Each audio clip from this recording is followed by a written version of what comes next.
It's been impounded. I don't have the bike anymore. It's literally in those garage doors over there right now.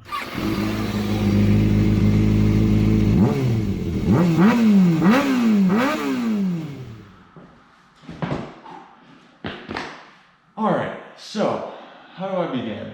A few months ago, I went out and picked up this scooter right here. We went to an older guy's house. He had a really nice old motorcycle collection. He had a lot of older vintage dirt bikes, street bikes, stuff along those lines. And I saw it on Facebook Marketplace. He had everything for sale. And in the background of the photo, I saw this scooter right here. Now this is the same exact bike that I used for the base of my street legal jet ski build. I'll put a photo of that up right here. So I kind of am familiar with the Honda Elite scooters a little bit, kind of know the value, and this one he was selling without a title, but it was very cheap, and I kind of just jumped on the deal. Now there are ways to get around buying bikes without titles. I'm not really going to dive into that too much, but there are ways of registering vehicles without titles as long as they're a certain number of years old. So that is what I did with this. I ended up registering it through Vermont, got the Vermont ownership, and then I went to register it through New York. And at the DMV, they called me and they pretty much said, we cannot register your vehicle because it is stolen. So that's where I'm at right now. Pretty much what the lady at the DMV said is that I have to contact the New York State Police because this is listed in their database as being stolen.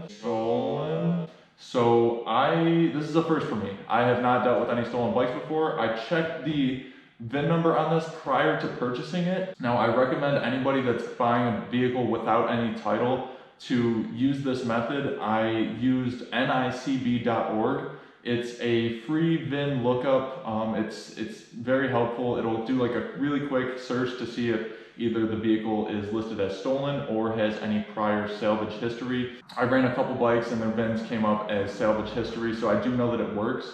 And I ran the VIN on this one and everything came back clean. It did not have any thefts. It was not salvaged, so everything was good to go. I had the green light, so I purchased the bike and have it here right now. So unfortunately, DMV called. They said it's stolen, so now I have to call the police and we'll see where this goes. So let's hope for the best. Totally nervous right now.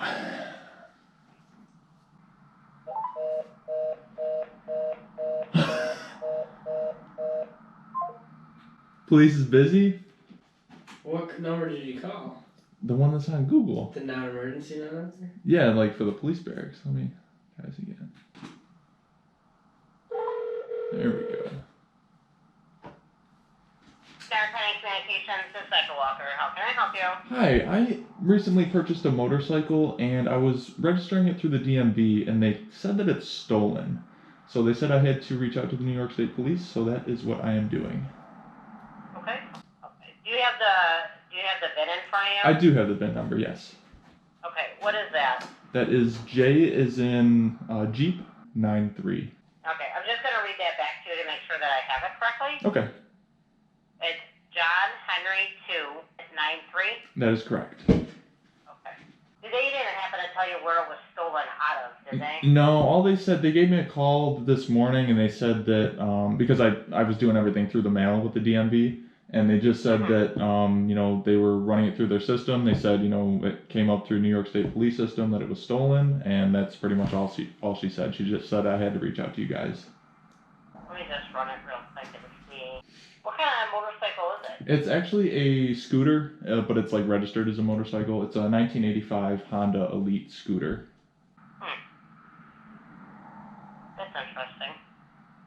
And they told you to call the state police?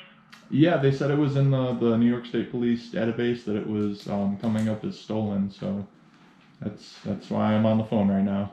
Is anything showing up on your end? Nope. Great. So I guess, yeah, because I don't know if she maybe entered in the VIN number incorrectly, but I mean, is there any documentation that I can get from you guys that basically... Yeah, what we'll do is, we'll still have somebody come out there. Okay. They'll do what they call a VIN verification. Yeah. So, we'll do a VIN verification, and then you can send that to the DMV to show that it is not stolen. Okay. Is there any way you can have somebody come out tonight? Yep, we're gonna do that. Okay. The car in that area is just out looking for a reckless driver right now, so he should be over there probably within the next hour, hour and a half, maybe. Okay, sounds good. Okay. All right, thank you. I appreciate your help. No problem. All right, bye-bye. Bye.